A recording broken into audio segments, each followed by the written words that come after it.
Dan insya-Allah saya juga nak baca risalah yang keseterusnya ataupun kitab kecil yang keseterusnya yang bertajuk 40 hadis cinta pada kecintaan Allah terhadap hamba-Nya, wasilah dan tanda-tandanya. Ya, dalam kita melalui perjalanan hidup ini, bekalan yang paling mahal ialah cinta. Dalam bahasa Arab ialah mahabbah. Ya, mahabbah. Dan Allah mencipta kita pun atas sebab mahabbah, atas sebab cinta.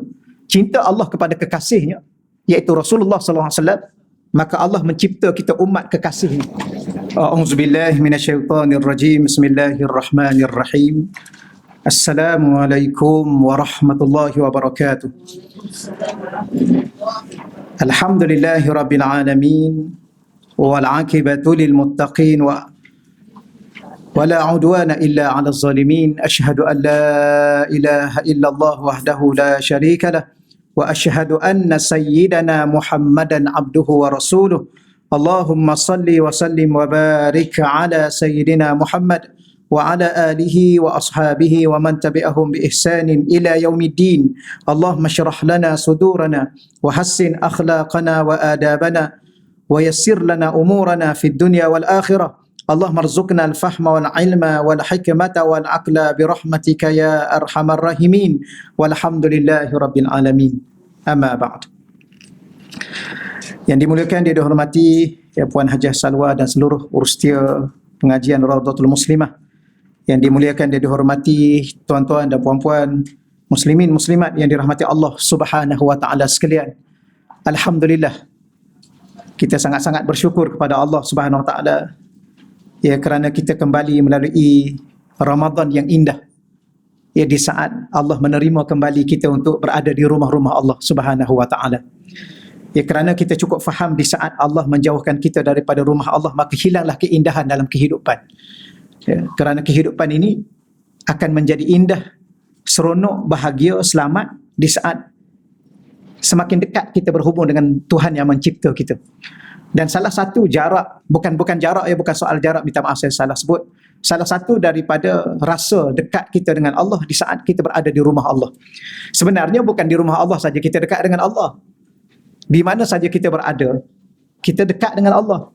Cuma rasa. Ya, di dalam rumah Allah rasa lain sikit ya. Ke rasa macam biasa kat pasar juga. Rasa dengan Allah. Sebagaimana kita berada di Mekah, rasa lagi dekat. Kerana di situ juga Rasulullah ya sallallahu alaihi wasallam pernah lahir di situ, membesar di situ. Begitulah apa yang saya nak ulang sedikit ialah terima kasih kepada Allah, bersyukur kepada Allah ya kerana masih lagi memanjangkan umur kita dan memperjalankan hidup kita dalam keindahan Ramadan, keberkatan Ramadan, kemuliaan Ramadan, ketinggian Ramadan. Moga-moga kita mendapat segala apa yang disifatkan kepada Ramadan itu didapatkan kepada kita oleh Allah Subhanahu wa taala. Kalau Ramadan itu mulia, maka Allah muliakan kita. Kalau Ramadan itu berkat, maka Allah berkati hidup kita. Kalau Ramadan itu adalah bulan keampunan, maka Allah mengampunkan dosa-dosa kita insya-Allah. Baik tuan-tuan muslimin muslimat yang dirahmati Allah Subhanahu wa taala sekalian, insya-Allah pada pagi ini ya, kita alhamdulillah dah khatam kitab yang kita baca, Durratul Hikam, ya kitab kecil. Ya, biasanya dalam bahasa Arab kalau kitab kecil tu dia tak nama kitab, dia nama risalah. Suatu risalah, satu perutusan yang biasanya kitab tu dia agak tebal sedikit lah. Dan insya-Allah saya juga nak baca risalah yang keseterusnya ataupun kitab kecil yang keseterusnya yang bertajuk 40 hadis cinta pada kecintaan Allah terhadap hamba-Nya, wasilah dan tanda-tandanya.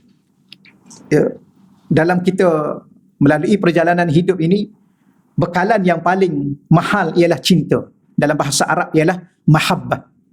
Ya, mahabbah. Dan Allah mencipta kita pun atas sebab mahabbah, atas sebab cinta. Cinta Allah kepada kekasihnya, iaitu Rasulullah SAW, maka Allah mencipta kita umat kekasihnya. Maka guru-guru saya, kitab ini dikarang dan disusun oleh alim Al-Allamah Syekh Yusuf, guru saya, murabbi mursyid saya, yang mana sebelum ni pun kita baca kata-kata hikmah itu pun daripada beliau. Dan insya-Allah beliau menyusun 40 hadis cinta pada kecintaan Allah. Ya, bila mana kita mencintai apa yang dicintai oleh Allah, maka moga-moga dengan sebab itu Allah juga mencintai kita, yang menjadikan kita kekasih Allah Subhanahu wa taala. Ya, cuma buku ni diterjemah oleh Ustaz Tengku Ahmad Saufi. Dan insya-Allah pada pagi yang mulia ini kita baca sedikit kata pengantar ataupun mukaddimah daripada Syekhna, Syekh Yusuf, iaitu saya nak ringkas-ringkaskan insya-Allah ya dalam mukaddimah ni, dan kita nak terus masuk pada perbahasan insya-Allah. Syekh memulakan sebagaimana biasa dengan bacaan Bismillahirrahmanirrahim. Para alim ulama memulakan bicara, memulakan penulisan mereka dengan membaca Bismillahirrahmanirrahim. Ya, kerana kita sedia maklum bahawa hidup dengan bacaan Bismillahirrahmanirrahim itu adalah hidup dalam barakah. Sesiapa yang tidak membaca Bismillahirrahmanirrahim dalam apa jua perkara yang berkait dengan kehidupan dunia dan akhirat, dia akan dihilangkan, diputuskan dari barakah. Apa makna barakah? Dah banyak kali kita ulang. Sesuatu yang banyak, kathratul khair. Al-barakatu kasratul khair. Apa makna kathratu? Banyaknya kebaikan. Bukan setakat banyaknya kebaikan, berpanjangan kebaikan itu. Daripada dunia hingga ke akhirat. Itu barakah. Sebab tu kita nak sangat berada di bulan yang penuh dengan barakah. Bulan Ramadan. Maka makanan di bulan Ramadan, makanan yang barakah. Umur yang dilalui, umur yang barakah. Sebab tu salah satunya, kita ni kadang-kadang mungkinlah kita nak umur panjang. Alhamdulillah. Tapi umur panjang yang berkat. Tak ada maknanya umur yang panjang tapi tak ada barakah. Mana contoh umur yang barakah? Tengoklah bulan Ramadan. Kita banyak dan mampu beribadah kepada Allah tidak seperti mana bulan-bulan biasa. Itulah umur yang barakah. Kalau nak tahu bulan lain pun umur kita barakah, ibadah kita banyak seumpama bulan Ramadan. Maka umur pada saat itu umur yang barakah.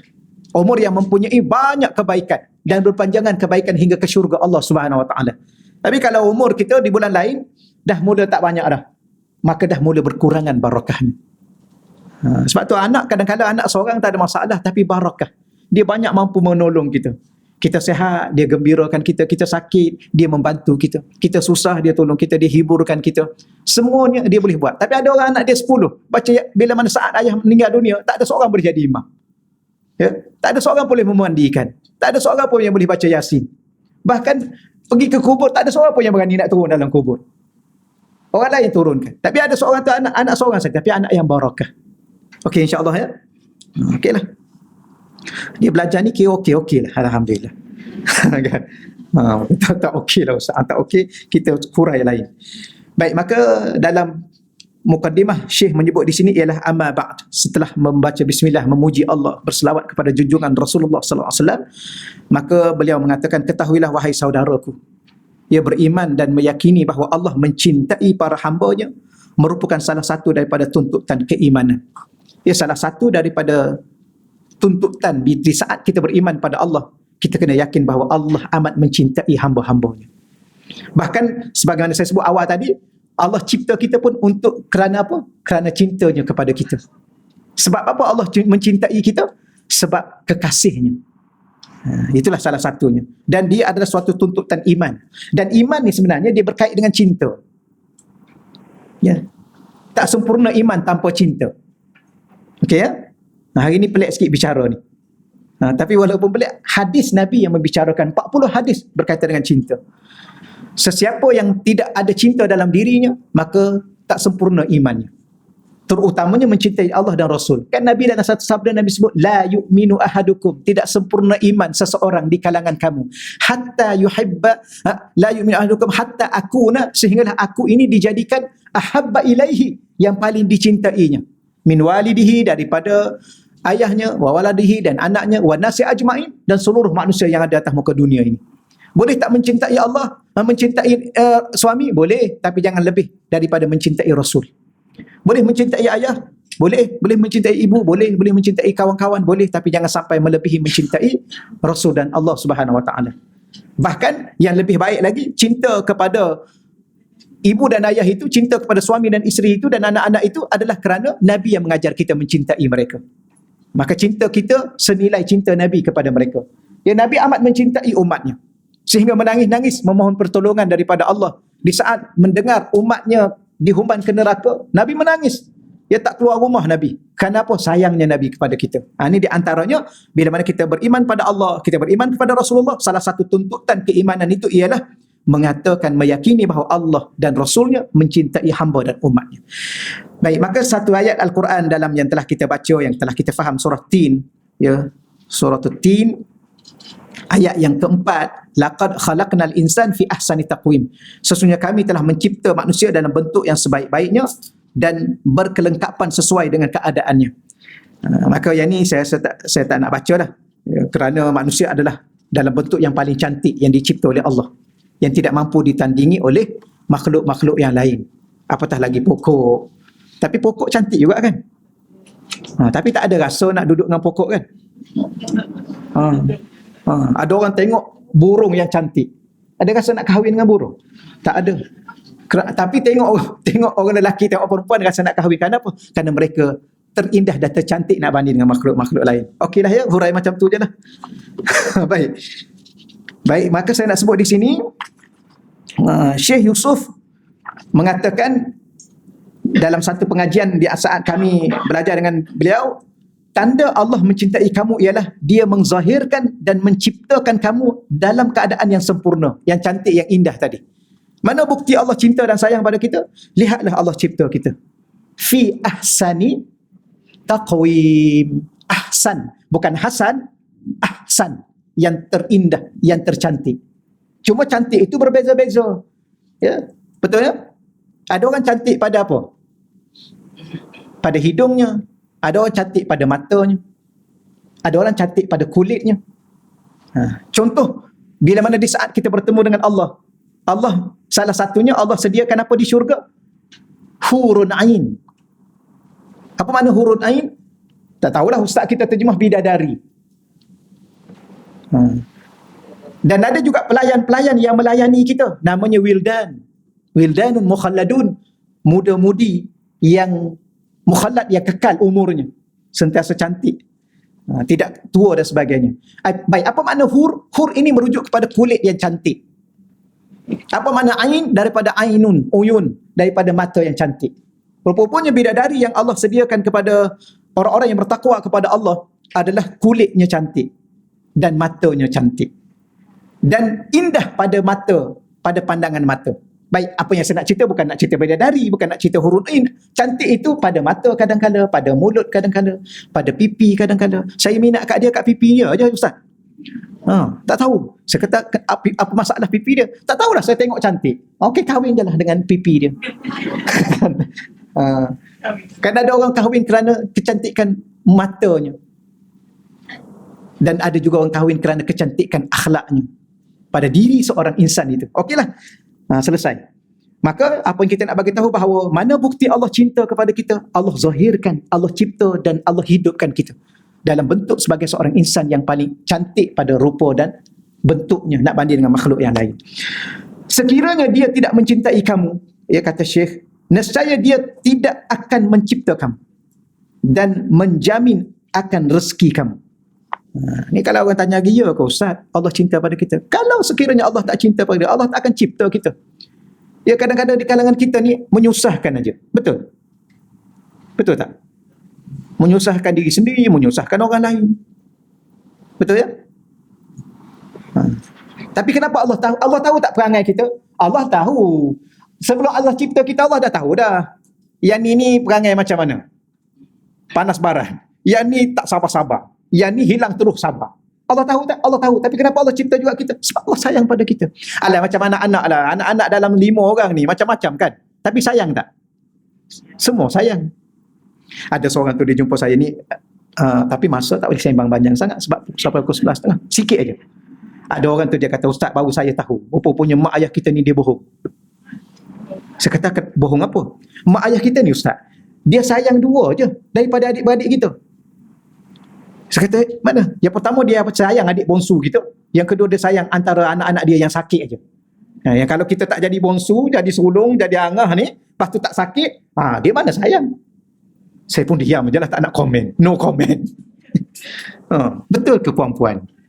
Dia kata mak kita ni bukan sayang sangat kat kita pun. Dia sayang masa sakit aja. Kalau macam tu jadi sakit je lah. Jangan jadi saya. Wallahualam. Ya. Tapi Allah Ta'ala dia tahu. Tapi mak ayah ni dia tahu perangai anak-anak yang ni macam ni, macam. Tapi semua dia sayang. Bahkan kalau dia beli baju, semua dia beli baju raya. Bukannya nak marah tu dia tak beli baju raya kan? Sama aja. Dia masak untuk semua. Begitulah Allah Taala mencipta alam semesta. Huwallazi khalaqalakum ma fil ardi jami'a. Dialah Allah mencipta kamu. Ya, khalaqalakum untuk kamu. Ma segala apa yang ardi dalam di atas muka bumi jami'a, semuanya untuk kamu. Tak kira kamu kufur, kamu syirik, Allah sayang sebenarnya. Tapi kita tak nampak kasih sayang Allah.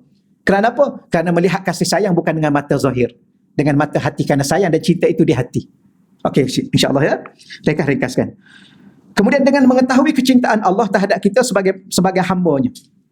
Dan apatah lagi Allah mencintai kalau kita berjalan sebagai seorang hamba, hidup sebagai seorang hamba. Bukankah ia akan melahirkan kesedaran kepada kita untuk membalas akan cintanya serta menzahirkan ketaatan dan kepatuhan kepadanya. Bila di saat kita menghayati dan memahami dan merasai betapa Allah mencintai kita, maka sudah tentu sewajarnya dan sewajibnya kita membalas cinta Allah, juga mencintai Allah. Dari macam mana mencintai Allah? Mentaati Allah dan mematuhi seluruh larangan dan perintah Allah Subhanahu Wa Taala. Itu bukti cinta. Cinta ni adalah patuh. Betul ya? Mana mungkin, tak akan mungkin mendakwa cinta tapi engkar. I cinta kat you, tapi you cakap apa-apa, you jangan harap I nak dengar. Betul ya? I memang cinta kat you, tapi kalau you suruh apa-apa, you jangan suruh, I tak akan buat. Ni apa hal ni? Ni ada masalah ni.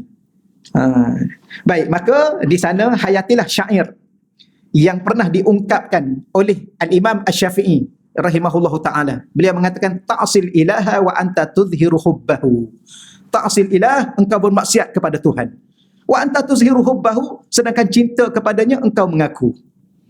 Ya. Kamu mengaku kamu cinta Allah, tapi kamu bermaksiat kepada Allah.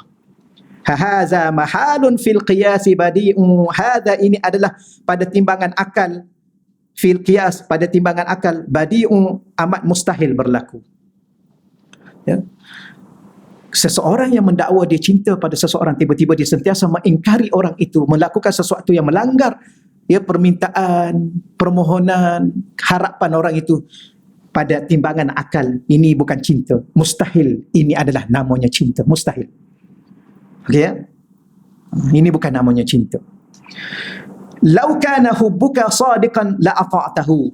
Maka Imam Syafi'i meneruskan lagi, seandainya atau sekiranya hubbuka, kecintaanmu, sadiqan, cinta yang jujur, cinta yang benar, la ata'tahu, pasti engkau akan mentaatinya. Pasti akan menuruti, mentaati, mematuhi. Innal muhibba liman yuhibbu muti'u. Kerana apa? Kerana sesungguhnya al-muhib, seorang pencinta ataupun si pencinta, liman yuhibbu, terhadap orang yang dicintainya, muti'u, sudah tentu akan mentaati, mematuhi dan menuruti. Ya. Baik. Maka diteruskan lagi, fi kulli yaumin yabtadika bi ni'matin, pada setiap hari dia iaitu Allah yabtadika bi ni'matin, melimpahkan nikmat kepadamu. Tolonglah faham, tolonglah ingat, setiap waktu yang kita lalui dalam kehidupan kita sentiasa dilimpahi dengan nikmat dari Allah. Itulah bukti cinta Allah. Walaupun dalam keadaan kita setiap saat kadang-kala kita melupai Allah. Salah satunya, contohnya ialah cinta tak akan mungkin lupa. Bahkan cinta sentiasa bukan setakat ingat tapi merindui. Betul ya? Ini kata cinta Allah tapi sentiasa lupa Allah. Bila lupa Allah? Dalam solat lupa Allah. La haula wala quwata illa billah. Ya. Contoh, kita duduk dengan kekasih kita, kita lupa. Kita lupa dia ada di sebelah kita. Ini kekasih ke apa? Bila you duduk kat sini? I duduk kat sini dah 30 minit. Ya ke? I baru ni kekasih ke apa? Subhanallah. Diulang lagi sekali, fi kulli yaumin, pada setiap hari. Ia bertadika bi ni'matin, dia iaitu Allah melimpahkan nikmat kepadamu, minhu wa anta li syukri dzaka mudhi'u, maka kurniaannya sedangkan engkau lupa bersyukur akan yang demikian itu. Lupa syukur, lupa berterima kasih. Itulah di antara sedikit syair cinta dalam muqaddimah yang Syekh bawa di sini. Maka saya nak sebut sedikit. Maka Syekh Yusuf, ya, yang terkenal dengan didikan berteraskan mahabbah kepada Allah dan Rasul. Syekh saya ni setiap kali dia berbicara, dia tak tajuk apa sekalipun dia akan sentuh mahabbah.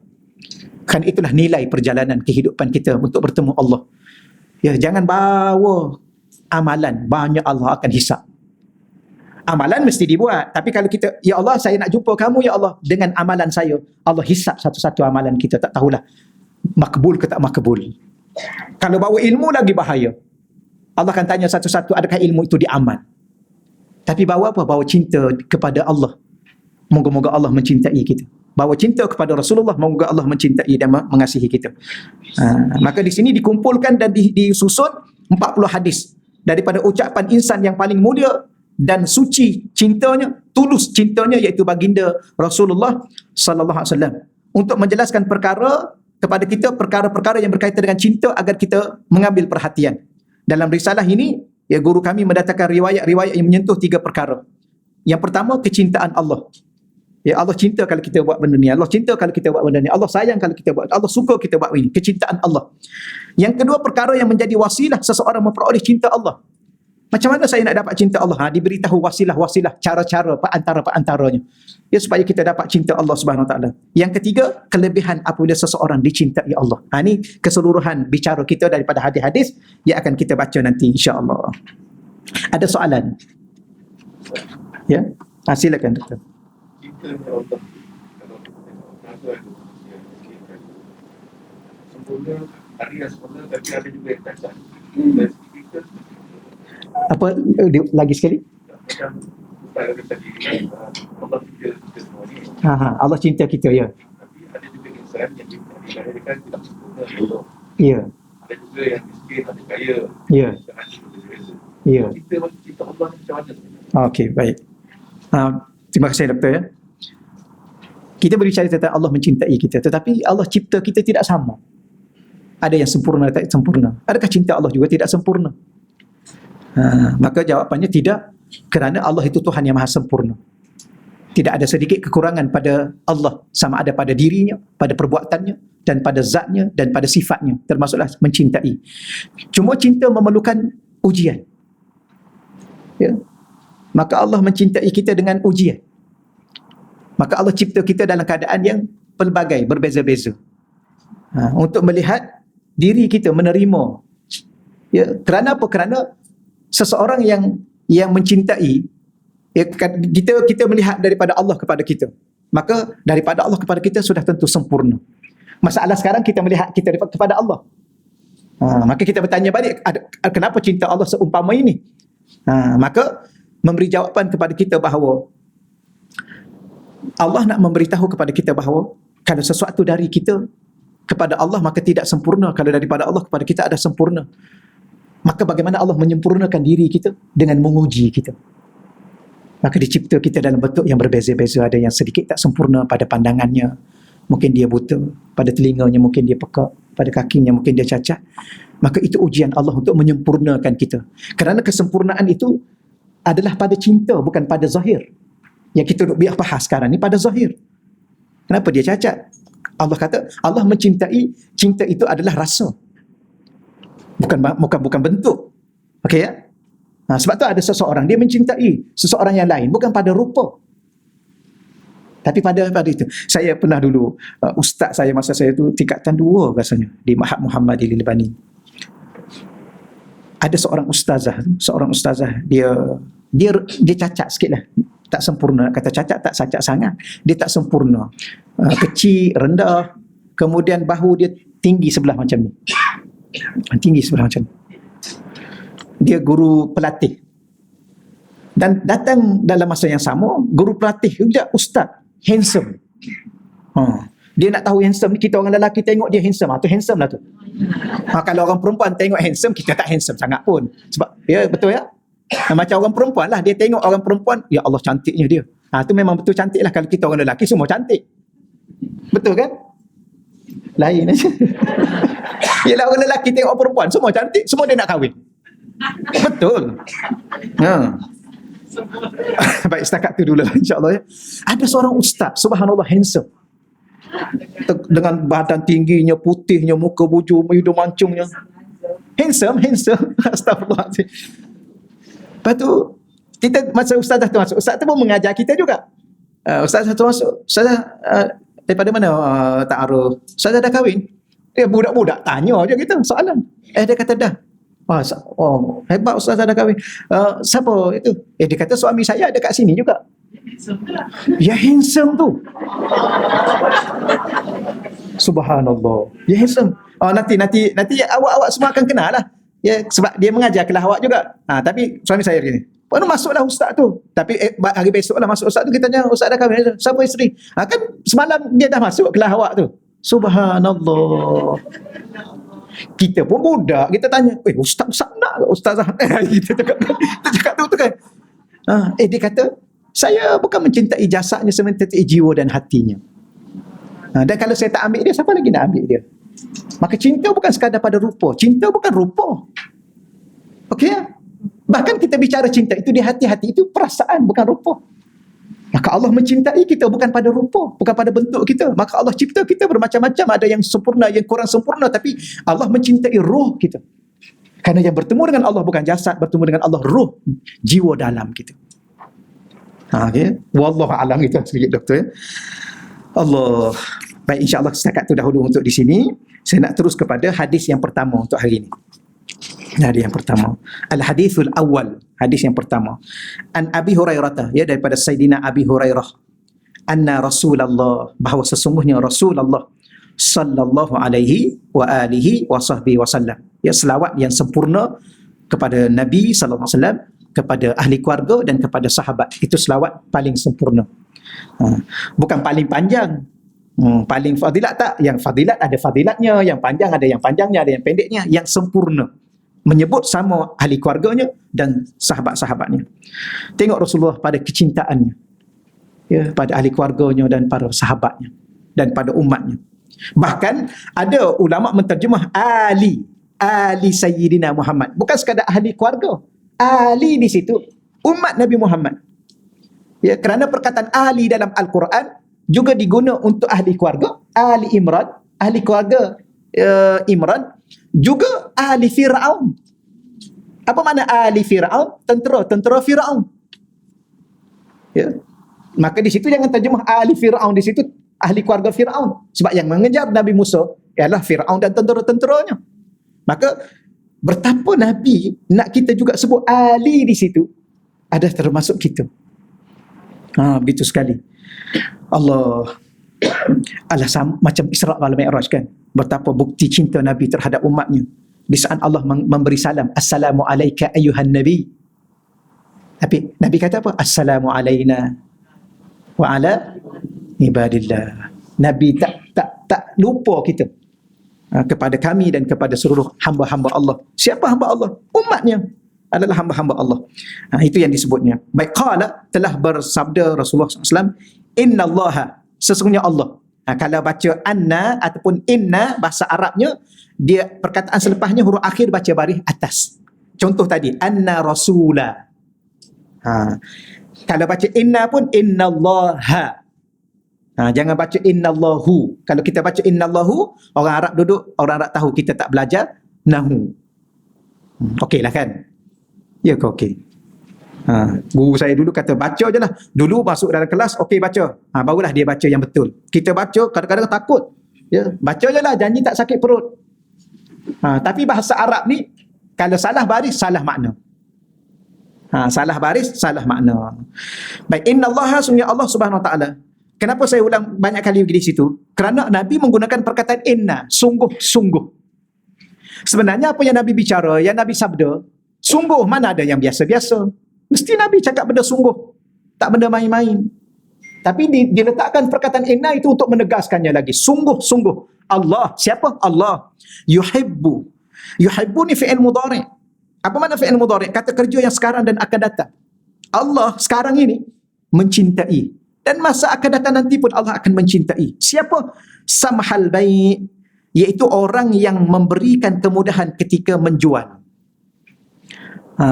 Mudah ketika menjual. Ya, berapa ni? 20, 15 boleh? Boleh? Ya ke mudah macam tu?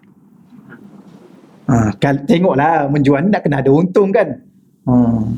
Macam Arab kadang-kadang itu juga, kita pun pelik juga. Tapi ada cara dia. Become pakcik berapa ni? Berapa? Jam kadang-kadang jam. Masa di Mesir dulu 50. Junai, 50 Junai. Boleh takhfid, boleh kurangkan sikit? Tak boleh. Kita pun pergi pegang janggut dia, tarik sikit, tarik. Kalau perut dia buncit, gosok. Boleh lah.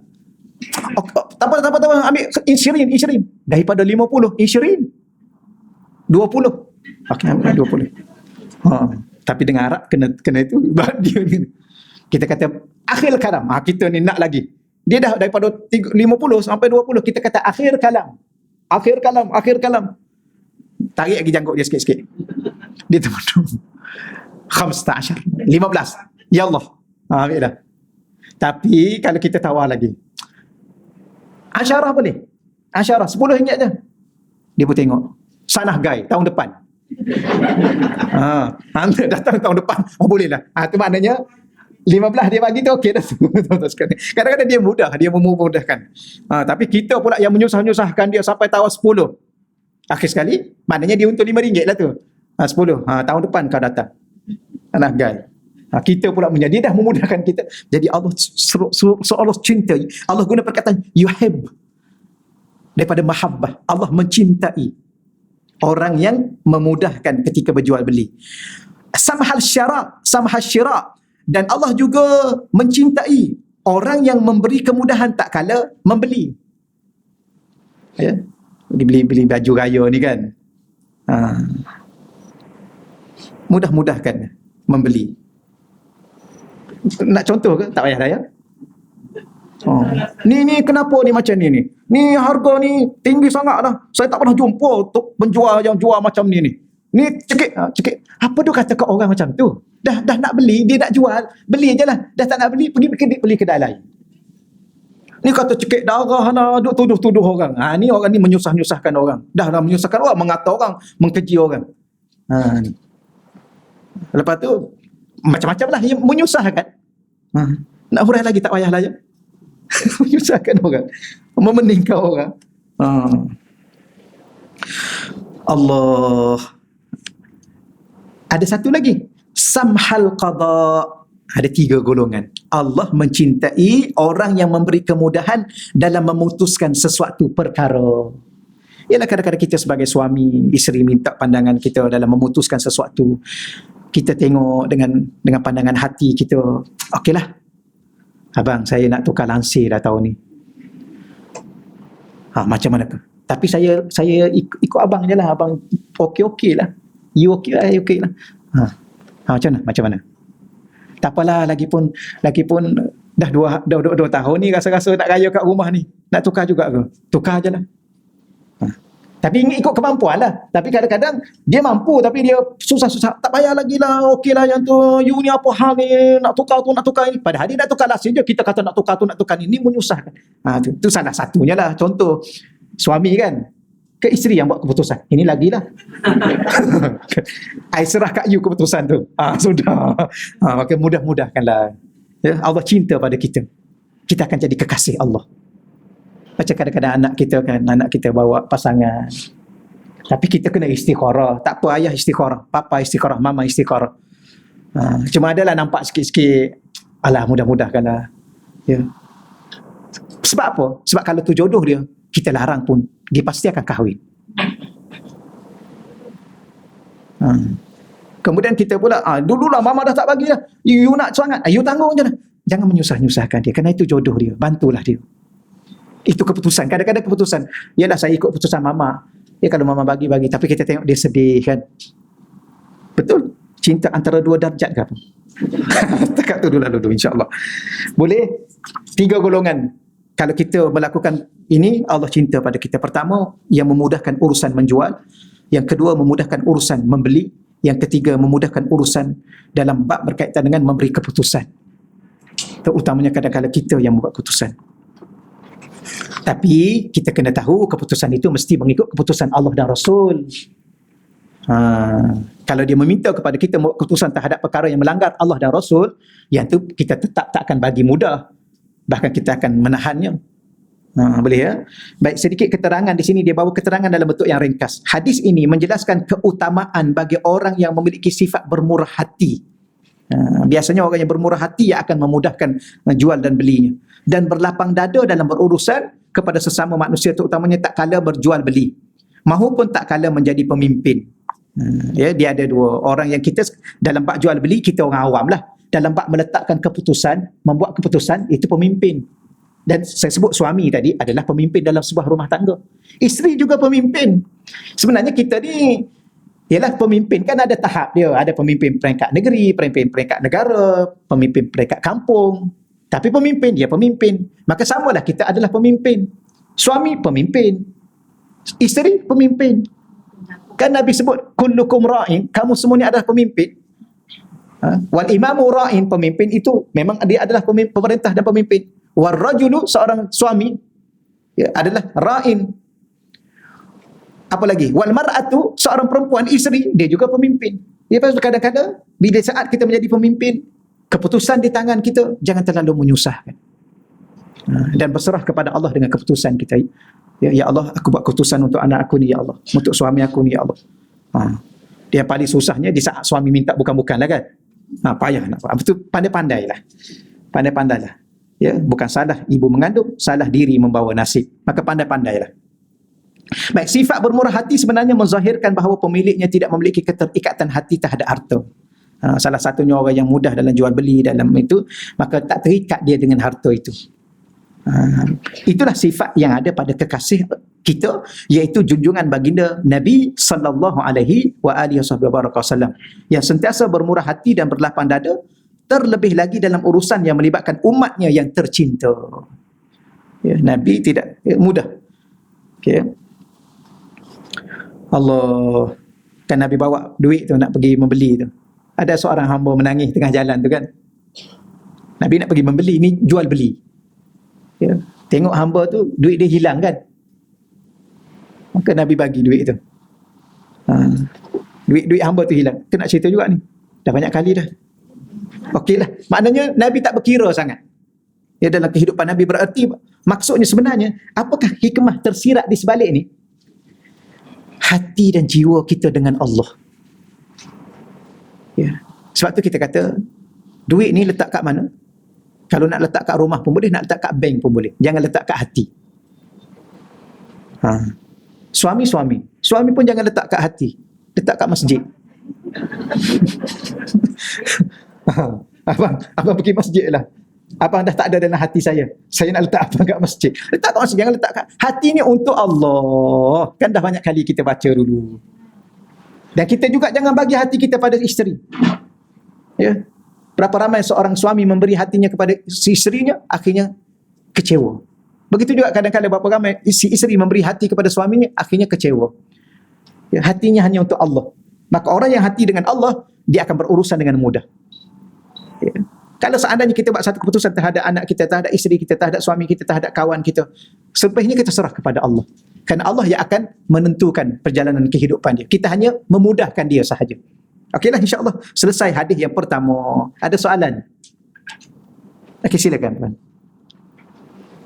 Nak tanya berkaitan dengan cinta Allah. Nak tahu macam mana kita nak tahu kalau Allah tu mencintai kita dengan perbezaan dia menegur kita atau dia marah pada kita. Baik.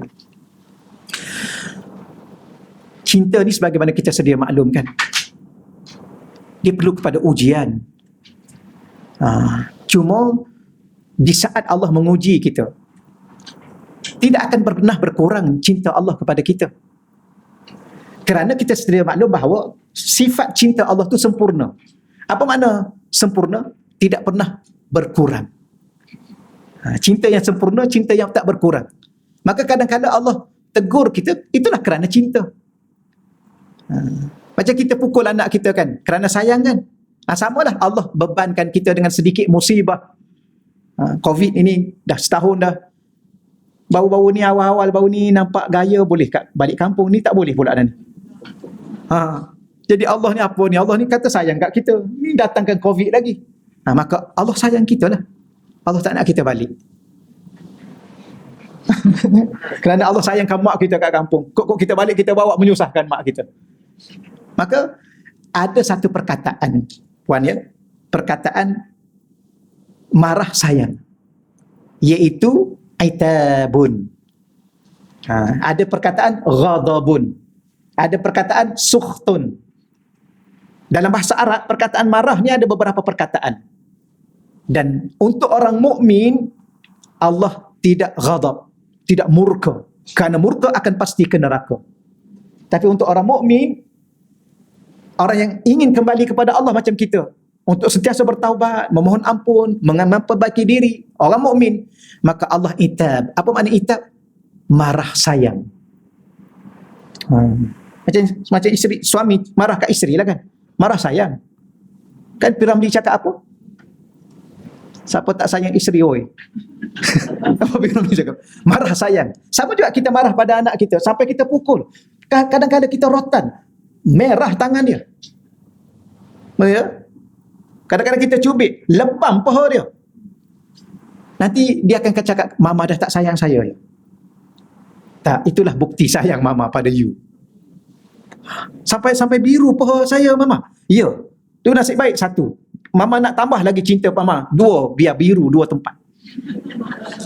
Maka selepas itu, dia faham erti hidup. Betul? Itulah hikmah cinta. Kerana cinta tidak akan menyusahkan. Walaupun pada zahirnya nampak menyusahkan, tapi cinta adalah membahagiakan, menyelamatkan. Okey, insya-Allah. Boleh ya? Seronok juga tajuk ni. Jarang bincang pasal cinta ni. Ya, tambah-tambah mengaji dalam kuliah macam ni, tajuk cinta. Subhanallah. Ya, biasanya cinta ni dalam drama aja. Ya, dipanggil apa? Drama apa lagi? Sekarang nama macam-macam filem-filem ni, filem pendek ni. Sebenarnya yang dalam drama tu bukan cinta. Itu nafsu. Ya, kerana cinta itu dari Allah dan kepada yang selayaknya.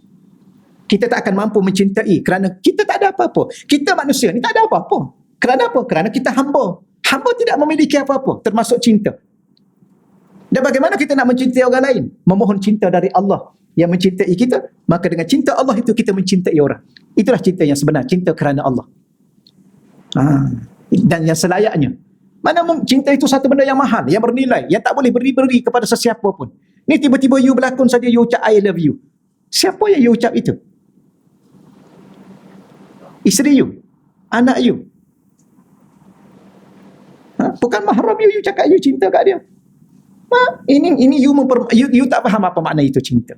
Sebab tu lagu-lagu cinta yang tuan-tuan dengar, ada dengar tak? Saya dulu dengar juga lagu-lagu cinta, suci dalam debu apa semua. Iklim. Tak tahu. Ayo ustaz pun dengar juga. Yalah, kita pun orang juga. Kita pun, walaupun kita ustaz, kita pun mahu mencintai dan dicintai juga. Subhanallah. Boleh ya? Tapi kita dengar lagu-lagu cinta itu, bukan lagu cinta itu kecewa. Betul ya? Cuba dengar lagi sekali lagu-lagu tu. Lagu cinta. Ini bukan lagu cinta ini. Ini lagu kecewa. Okey ya? Maka memahami cinta dengan makna yang sebenar. Maka kita tidak akan mampu mencintai kecuali dengan cinta Allah kepada kita. Kerana kita tidak memiliki cinta kecuali yang diberi oleh Allah. Okeylah, selesai. Itu baru satu tajuk. Seronok juga bincang begini. Supaya kita ajar anak perempuan kita apa makna cinta. Dan mengajar apa makna kepada anak lelaki kita, apa itu cinta. Cinta bukan bawa orang perempuan pergi sana, pergi sini, pergi sana. Itu bukan cinta, itu nafsu. Mana buktinya? Buktinya berapa ramai selepas itu dia tengok, minggu ni orang lain, minggu depan orang lain pula. Kan? Ada seorang tu kawan, bukan kawan juga, ada kenalan. Dia kata, Ustaz tahu saya masa muda-muda dulu, saya ada 16 makwa. Wah. 16 makwa. Isteri seorang. Tak apa, biarkanlah. Al-hadis as-sani, kita terus hadis yang kedua insya-Allah ya. Okey, silakan. Tapi kan seseorang itu mungkin dengan istighfar. Adakah dengan bagi orang itu dibahaskan Allah kita yang tu yang dia biasanya istidraj ini ialah orang kafir ataupun orang yang musyrik ataupun orang yang memang melampaui batas dalam kehidupannya. Melampaui batas. Orang panggil kaki maksiat. Maka ketika itu, tapi memang ada orang tu tengok saya tak solat, tapi Allah sayang kat saya kaya. Tengok saya tak sembahyang, tak tutup aurat, Tapi Allah bagi nama saya masyhur, maknanya Allah sayang. Inilah istidraj yang doktor sebut tadi. Kerana apa? Kerana macam kita baca tadi lah. Kita baca tadi. Kita kata kita sayang pada Allah, tentulah Allah ni kalau kita sayang pada dia, pasti dia sayang pada kita. Kerana sememangnya dia sudah menyayangi kita sebelum kita menyayangi dia. Betul ya? Mana dulu sayang Allah, cinta Allah kepada kita atau kita kepada Allah? Allah dulu. Allah mencintai kita sejak azali lagi. Kerana sifat cintanya sedia ada dengannya. Kita baru mencintai Allah. Mencintai Allah itu dengan cinta Allah yang memberi kepada kita untuk kita mencintai dia, dengan izin dia untuk kita mencintai dia. Dan bila mana kita mengatakan kita cinta Allah, Allah mencintai kita, sudah tentulah Allah bila mana dia mencintai kita, dia menjaga kita dalam ketaatan kita kepada dia. Kerana ketaatan kita kepada dia bukan daripada kita, daripada dia. Tuan-tuan dan puan-puan, tolong faham sungguh-sungguh dan tolong merasai dan menghayati saya dan kita semua. Segala apa yang kita sedang lalui sekarang ini adalah dari Allah. Kita mentaati Allah, dengan izin Allah, dengan hidayah Allah, dengan taufik dari Allah. Tetapi Allah bagi kita pilihan. Maka ramai juga yang memilih untuk tidak mentaati Allah. Maka itu bukan dari Allah, tapi dari diri dia. Dan dia telah terpedaya dengan cinta Allah kepadanya. Sehingga dia boleh melontarkan satu kata-kata, walaupun saya tak sembahyang, saya tak puasa, saya berdedah aurat, saya begitu dan begini, Allah sayang pada saya. Mana buktinya? Saya tetap masyhur, saya tetap kaya, saya tetap sihat. Orang ini adalah orang yang sudah tidak ada adab dengan Allah. Apatah lagi cinta kepada Allah Subhanahu Wa Taala, dan Allah tidak mencintai orang seumpama ini. Lepas tu kita nak baca yang pertama ni ialah orang-orang yang Allah cintai. Okey, baik, insya-Allah ya. Seterusnya kita masuk pada al-haditsus tsani, hadis yang kedua. An Aisyah radhiyallahu anha, zaujin Nabi sallallahu alaihi wa alihi wasallam. Daripada Sayyidah Aisyah. Kalau kita belajar dulu bahasa Arab, an huruf jar. Sepatutnya kita an Aisyati. Sebab huruf jar berada di satu perkataan, di awal satu perkataan. Huruf akhirnya baca baris bawah. Contoh, minal masjidil haram ilal masjidi. Okay, ini bahasa Arab sikit lah ya. Tapi kenapa baca Aisyata? Kerana perkataan Aisyah ini, dia termasuk satu perkataan yang mamnu' min as-sarf. Dia tak boleh dia tak boleh dikalahkan oleh perkataan lain. Sehingga menyebabkan hurufnya dibariskan di bawah. Tu nama tu. Tak apalah, radhiyallahu anha, Allah telah meradainya. Zaujin Nabi, siapakah beliau? Isteri kepada junjungan Nabi sallallahu alaihi wasallam. Anna Rasul, ya. Kalau di sini salah ni, akan datang dari segi tulisan. Sebab tulisan di sini ar-Rasulullah. Kalau anna Rasul, tak perlu lagi sebut Allah. Kalau anna Rasulullah, tidak ada alif dengan lam. Mungkin typo lah. Sallallahu alaihi wasallam qala ya Aisyatu. Wahai Aisyah. Ni kadang-kadang kita sebagai seorang suami, kita jarang panggil isteri kita kan dengan wahai. Pernah tak? Cuba balik nanti. Wahai isteriku, nak masak apa hari ni? Wahai isteriku, kita nak makan kat mana hari ni? Wahai isteriku, adakah engkau sedang kepenatan? Wahai. Kalau isteri kita nama apa? Wahai, sebut nama. Cubalah sekali tuan-tuan, ikut sunnah Nabi.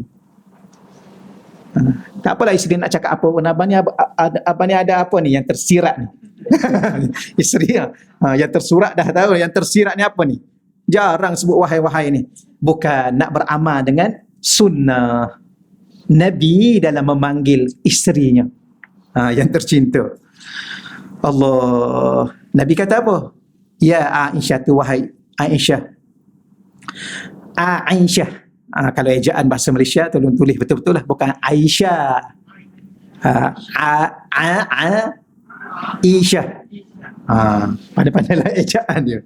Baik. Innallaha, sesungguhnya Allah, rafiqun, maha lemah lembut. Allah ni maha lemah lembut. Yuhibbur rifqa, dan Allah mencintai sikap yang berlemah lembut. Wa yu'ti 'ala rifqi ma la yu'ti 'ala al-unfi. Dia iaitu Allah akan memberikan ke atas kelembutan apa yang tidak diberikan ke atas kekerasan.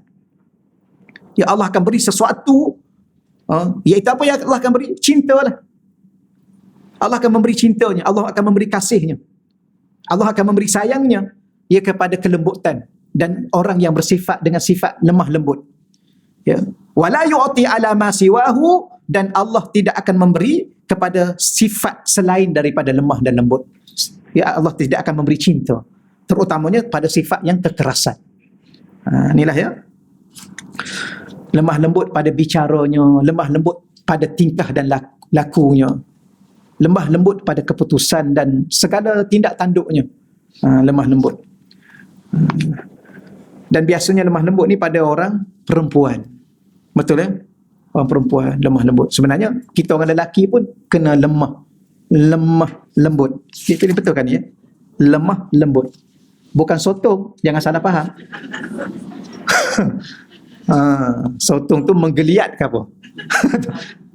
Lemah. Ada waktunya kita tunjuklah lemah pada isteri kita. Kerana sememangnya kita juga lemah. Betul ya? Awak tak tahu saya ni siapa? Saya pernah ada orang tu, isteri suami bertekak. Akhir sekali suami kata, awak tak tahu siapa ni? Awak tahu siapa ni? Saya ni siapa? Isteri dia pun diam. Tak apalah, saya tanya awak. Awak isteri ke? Awak suami ke? Saya isteri. Wah, akhir sekali. Sebenarnya memang salah dia pun. Salah dia. Kalau salah lah. Okey, I salah. Tapi kita pula bila mana suami mengaku salah, jangan kita berkeras pula. Dia dah mengaku salah dah. Memang you ni selalu salah. Pula dah. Pula dah. Mana ada selalu salah? Ada waktunya salah, ada waktunya betul. Begitulah, lemah lembut. Allah, sebab tu dari saat marah, Nabi suruh duduk. Kalau duduk marah lagi, ambil wuduk. Kan? Ambil wuduk. Kalau marah lagi, solat.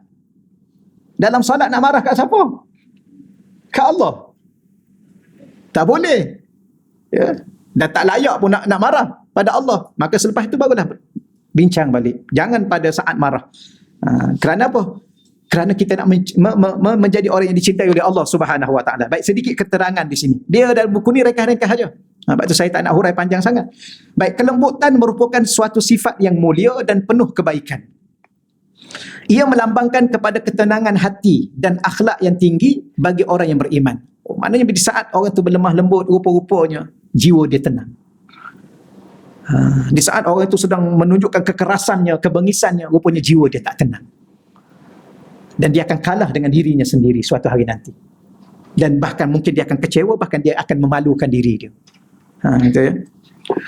Allah. Saya banyak berdoa pada Allah. Moga-moga Allah makbulkan doa. Sebab kadang-kadang tak tahulah, kadang-kadang jiwa kita ni dia tak apa ya, dia tak ada batas. Kadang-kadang dia nak marah, dia pergi terus gitu. Jadi ya Allah, tolonglah halang aku ya Allah. Minta dengan Allah, tolong jaga batas-batas aku ya Allah. Dulu saya tak ceramah macam ni. Mendapat ni saya ceramah bam. Amin, habis. Wallahu a'lam. Betul. Dulu semua orang panggil apa? Rembat habis. Semua rembat. Tak boleh. Bukan itu cara Nabi, bukan itu cara ulama. Ya. Kadang-kadang kita bercakap sesuatu yang kita tak cukup pengetahuan sebenarnya. Hakikatnya berbeza daripada apa yang kita faham. Maka berlemah lembutlah. Memberi makna kita tenang. Kita bercakap dalam situasi, dalam keadaan kita tenang. Bukan setakat kita tenang, dikatakan di sebalik itu, jiwa kita jiwa yang berakhlak. Hati kita hati yang berakhlak. Akhlak ni jangan salah faham je. Akhlak ni bukan masa dia tunjuk lembut tu. Tak. Akhlak tu dia hati. Adapun bercakap lembut itu hasil daripada akhlaknya. Hatinya yang berakhlak. Tingkah laku yang lembut itu adalah hatinya. Bukan. Sebab tu ada orang kata, saya ni nampak aja ustaz, mulut leza, hati baik. Sudah. Ya ke mulut leza, tapi hati dia baik? Tak. Hati yang baik akan mengeluarkan patah-patah perkataan yang lemah lembut, menghiburkan, mengembirakan, apa lagi? Mendamaikan. Betul ya? Dia tak ada lah. Tambah-tambah kita dengan isteri kita, dengan suami kita, dengan anak-anak. Jangan pernah kita mengatakan sesuatu pada anak-anak dalam bentuk kita keras. Tak ada maknanya pun. Seandainya kita dapatlah apa yang kita nak. Ya. Saya tak mengaku, ni awak ni keluar daripada rumah, mama dah tak mengaku anak ni bukan anak mama ni, macam ni. perangai buruk habis kita bagi. Akhir sekali kalau dia masuk neraka, siapa yang sedih? Mak dia lah sedih. Tapi kita yang nak macam tu. Maka itu adalah menggambarkan bahawa jiwa yang tidak tenang. Okeylah. Sebaliknya sifat kasar dalam bahasa Arab al-unf. Bukan al-afaf. Yang itu kesopanan, al-unf. Merupakan sifat yang dibenci oleh Allah dan baginda Nabi sallallahu alaihi wasallam. Dan sepatutnya dijauhi oleh orang yang beriman. Di dalam riwayat yang lain menyebut man yuhramil rifqa yuhramil khair. Asal mana yuhram, tapi nak sambung yuhrami. Man sesiapa sahaja yuhramil rifqa, yang diharamkan sifat berlemah lembut, maka diharamkan juga ke atasnya kebaikan. Apa makna ditegah? Tidak ada pada dirinya sifat berlemah lembut, maka akan ditegah juga kebaikan pada dirinya. Ya. Kadang-kadang kena minta, tuan-tuan dan puan-puan. Susah kita nak jadi lemah lembut ni. Sebab kadang-kadang kalau kita diuji dengan benda yang biasa, mungkin boleh bertahan. Kalau diuji dengan benda yang berat, kita tak mampu nak bertahan. Sebab tu segala-galanya minta dengan Allah. Ya Allah, tolonglah jadikan hati aku ni, ya Allah, hati dan tingkah laku yang berlemah lembut dengan isteri aku, ya Allah, dengan anak-anak aku, ya Allah, dengan sahabat-sahabat aku, ya Allah. Begitulah sebaliknya. Biarlah aku berlembut dengan suamiku, ya Allah. Ya. Berlembut. Berlembut ni tidak semestinya menghina siapa, menghina diri kita, tidak. Kita pun tahu kita suami, kita ada hak sebagai seorang suami, isteri ada hak sebagai seorang isteri. Wibawa suami, ada seorang wibawa dia, jangan sampai berlemah lembut sampai menjatuhkan wibawa sebagai seorang suami, dipanggil jayus. Itu bukan berlemah lembut, kan? Abang, boleh tak saya nak keluar ke bazar Ramadan pakai baju t-shirt? Lagipun yalah, Ramadan ni kan panas kan, air tak boleh lah. Baju t-shirt rasa selesa sikit kan. Okeylah, oleh kerana air belajar, air berlemah lembut, you pergi je lah. Itu bukan berlemah lembut, itu dayus. Okey ya? Okeylah. Alhamdulillah, saya suka mengajar di sini. Tuan-tuan dan puan-puan cepat faham. Hurai ringkas faham. Hurai ringkas faham. Alhamdulillah. Ya, tak perlulah banyak-banyak. Allahu Rabbi. Oleh yang demikian, mereka yang bersifat dengan lemah lembut akan mendapat kebaikan yang berganda, yang tidak diperolehi oleh orang yang tidak bersifat dengan sifat ini. Berganda-ganda dia. Hati dia lapang, jiwa dia berakhlak, dan dia melapangkan hati orang lain, dan dia membimbing dan mengakhlakkan orang lain. Contoh, orang tu berkerah dengan kita, kita datang dengan cara yang lembut, akhir sekali dia pun malu. Ya, malu dia. Ya, kita cakap perlahan, dia cakap tinggi, kita cakap perlahan. Dia marah-marah, kita tunjuk kasih sayang kita kepada dia. Dia nak buat tindakan kepada kita, kita sabar dulu.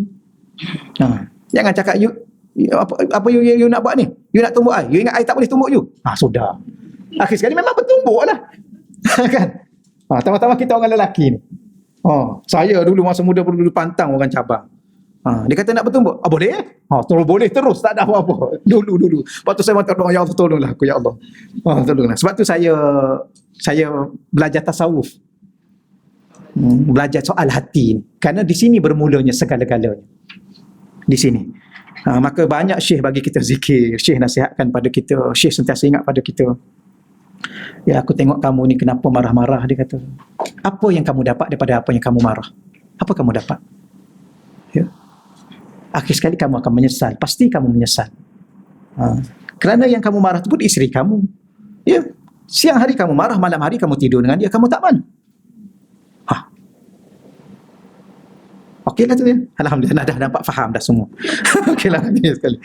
Ada 2-3 minit lagi. Nanti buku ni cantik, buku ni ya, kita belajar ya Allah, barakah. Ya, hadis-hadis yang Allah bawa dalam hati kita, kerinduan, kecintaan, mahabbah dan sebagainya. Sebenarnya sekarang itulah yang kita hilang dalam jiwa orang mukmin. Orang mukmin yang ada pada hari ini suka mencetuskan kebencian. Dan tambah-tambah yang, minta maaf lah, yang politik ni kan, banyak mencetuskan. Ini pihak ni mencetuskan kebencian kepada pihak ni mencetuskan, membakar api kebencian kepada pihak ni. Padahal sama-sama Muslim yang mukmin. Akhirnya ingin ke mana? Ke syurga. Bagaimana nak ke syurga? Syurga tak akan didapati dengan kemarahan, kebencian. Kerana dalam syurga itu ada di tempat orang yang berkasih sayang. Kebencian itu berada di neraka. Kemarahan itu berada di neraka. Syaitan dia benci pada kita. Tambah-tambah kita umat Nabi Muhammad. Susah sikit dia nak banding dengan umat-umat yang terdahulu. Umat terdahulu sembah berhala, itu dah macam-macam dia buat kita. Tapi umat akhir zaman ni, kita alhamdulillah, dengan berkat Nabi Muhammad, dia benci kat kita. Kerana kebencian itu sifat syaitan. Dia marah-marah bila di saat Allah mencipta Nabi Adam. Dia tak puas hati. Ni jiwa-jiwa yang tidak tenang semua ini. Ini bukan selayaknya di syurga. Jadi kalau kita sebab itulah, tak tahulah bagaimana, tolonglah sama-sama umat Islam. Kadang-kadang politik-politik lah, itu hak masing-masing, tapi jangan ada kebencian sesama umat Islam. Apatah lagi mengharapkan masuk neraka. Saya ustaz, bila lah dia nak mati saya, kalau dia mati, biar Allahumma neraka. Siapa yang kita cakap tu? Orang Islam. Dia jahat ustaz. Yalah, dia jahat itu dia punya pasal lah, dia dengan Allah. Allah tahu nak urus dia bagaimana. Yang kita pula duk sebut dia jahat, duk sebut dia itu, duk sebut dia ini, kita ni baik sangat ke? Kita duk humbar dia dalam neraka, apakah kita sudah pasti masuk syurga? Itulah yang diajar oleh Rasulullah SAW sebenarnya. Itulah yang diajar oleh para masyayikh dan para habaib. Saya ingat satu kali ada Habib Abdullah. Dia pergi mengadu kepada Habib Omar. Ni dia cerita sendiri dalam YouTube. Kita boleh cerita dengan izin dia. Dia kata, saya tak tahan orang duk buruk-burukkan Habib Omar. Akhir sekali saya pergi jumpa Habib Omar. Saya kata, Habib Omar, si fulan ni depan kamu begitu, begini, begitu. Sebenarnya di belakang kamu macam-macam, dia kata. Tahu Habib Omar cakap apa? Habib Omar marah pada saya. Habib Omar marah. Dia kata, kalau dia buruk, kamu lagi buruk pada dia. Kerana kamu menyebarkan keburukan. Aku pada awalnya aku bersangka baik dengan dia, aku sudah sendiri merasa tak selesa dah dengan dia. Jadi tersebarnya keburukan itu. Kalau dia benci pada aku, itu dia punya pasal, itu urusan dia dengan Allah. Aku tak nak dalam hati aku ada kebencian kepada dia, walaupun dia membenci aku. Kenapa? Kerana jiwa yang membenci adalah jiwa yang tidak tenang. Jiwa yang membenci, jiwa yang tidak ada akhlak. Jiwa yang membenci, jiwa yang tidak ada berlemah lembut. Akhir sekali tidak ada berganda-ganda kebaikannya, bahkan berkurang-kurang kebaikannya. Kamu ni, dia marah, habis-habis dia kata saya dimarahi sungguh-sungguh. Ini kali terakhir kamu cerita keburukan orang lain kepada aku. Ini kali terakhir. Ada satu kali Syekh Yusuf ni, dulu masa di Mesir dulu ada ni grup tarekah ni kan. Ni tarekah ni di Mesir banyak. Tarekah sebagaimana di Negeri Sembilan. Banyak tarekah. Akhir sekali ada seorang sahabat saya, serumah dengan saya. Dia paling rapat dengan Syekh pada waktu tu. Dia mengadu tentang anak murid Syekh lain. Dia merokok. Syekh, aku tengok kenapa anak murid kawan tu dia merokok. Dia kata, kamu jangan duk sibuk-sibuk dengan anak murid orang lain. Dia ada Syekh dia. Tahulah Syekh dia mendidik dia. Kamu sibuk dengan diri kamu. Kenapa? Kerana tidak mahu sedikit pun unsur kebencian timbul dalam diri sesama insan yang Muslim, yang mukmin, yang akhirnya kemana sebenarnya? Ke syurga. Itulah kekurangan kita hari ini. Sebab tu Syekh kata, kadang-kadang saya tanya Syekh, apa pandangan kamu tentang politik dunia semasa? Dia kata memang orang Islam, kamu tahu tak, orang Islam ni lemah. Kamu tahu kenapa orang Islam lemah? Bukan kerana musuh dia yang melemahkan, tapi orang Islam melemahkan dirinya sendiri. Apa itu Syekh? Orang Islam telah mengeluarkan cinta dia sesama saudaranya. Itulah kelemahan yang paling besar. Itulah sebenarnya yang kita duk susah sekarang ni, tak maju sekarang ni. Umat Islam tak maju sebagaimana orang-orang kafir. Bukan kerana orang kafir yang melemahkan kita, yang menyekat kemajuan kita. Kita yang menyekat kemajuan kita dengan meletakkan kebencian sesama kita. Akhir sekali hasad. Betul ya? Dah hasad, apa lagi? Sihir. Sihir. La haula wala quwwata illa billah. Okeylah, setakat tu dahulu insya-Allah. Wallahu a'lam. Semoga Allah memberkati dan memahamkan kita. Baik, ada di sini minta doa untuk kepada Muhammad Nazhan. Itu satu. Mohon doa kepada Wang Sulong bin Tunku, tuanku yang berada di Hospital Sarawak ICU. Semoga sihat. Okay. Di sini juga ada doa Izwani Farisha, masalah jantung. Baiklah insya-Allah, bi barakati Al-Fatihah wa bi jahi sayyidina Muhammadin sallallahu alaihi wasallam. Al-Fatihah. A'udzubillahi minasyaitonir rajim. Bismillahirrahmanirrahim. Alhamdulillahi alamin arrahmanir rahim maliki yaumiddin. Iyyaka na'budu wa iyyaka nasta'in. Ihdinas siratal mustaqim. Siratal ladzina an'amta 'alaihim ghairil maghdubi 'alaihim waladdallin. Amin. A'udzubillahi minasyaitonirrajim. Bismillahirrahmanirrahim. Wassalatu wassalamu ala asyrafil anbiya'i wal mursalin wa ala alihi wasajmain. Allahumma shalli ala sayyidina Muhammadin tibbil qulub wa dawaiha wa afiyatil abdan wa shifaiha wa nuril absar wa dhiyaiha wa ala alihi wa sahbihi wa barik wa sallim. Allahumma shalli salatan kamilah wa sallim salaman taman ala sayyidina Muhammadin alladhi tanhallu bihi al-uqad wa tanfariju bihi al-kurab wa tuqda bihi al-hawaij wa tunalu bihi al-raghaib wa husnul khawatim wa istasqal ghama wajhil karim wa ala alihi wa sahbihi fi kulli lamhatin wa nafasin bi adadi kulli ma'lumin lak. Allahumma anzil alaihi ya Allah Muhammad Nazhan bin Hisham ya Allah, wa alaihi ya Allah Wan Sulum bin tuanku ya Allah, wa alaiha ya Allah Izwani Farisha binti Ismail ya Allah, dawaan min dawaik wa shifaan min shifaik wa rahmatan min rahmatik wa barakatan min barakatik ala hazihi al-awja wal amrad wal asqam fatabra bi rahmatika ya arhamar rahimin. Allah mashfi mardahum ya Allah, Allah mashfi mardahum ya Rahman, Allah mashfi mardahum ya arhamar rahimin. Ya Allah, pada bulan yang penuh dengan barakah ini ya Allah, bulan yang penuh dengan pengabulan doa-doa daripadamu ya Allah, kami memohon khusus doa kami kepada Muhammad Nazhan ya Allah, kepada Wan Sulung ya Allah, dan kepada Izwani Farisha ya Allah. Kau turunkanlah kepada mereka ya Allah kesembuhan daripada kesembuhanmu ya Allah, penawar daripada penawarmu ya Allah, ubatan daripada ubatanmu ya Allah, rahmat daripada rahmatmu ya Allah, kasih sayang daripada kasih sayangmu ya Allah, sehingga menyembuhkan penyakit mereka ya Allah. Sembuhkanlah mereka ya Allah, sembuhkanlah mereka ya Allah, sembuhkanlah mereka ya Allah, dan berilah kesempurnaan pergerakan kepada jantung mereka ya Allah. Allahumma salli ala sayyidina, Allahumma salli ala qalbi sayyidina Muhammadin sallallahu alaihi wasallam, Allahumma salli ala qalbi sayyidina Muhammadin sallallahu alaihi wasallam, Allahumma salli ala qalbi sayyidina Muhammadin sallallahu alaihi wasallam, wa sallallahu ala sayyidina maulana Muhammad walhamdulillahi rabbil alamin. Taqabbalallahu minna wa minkum ya karim.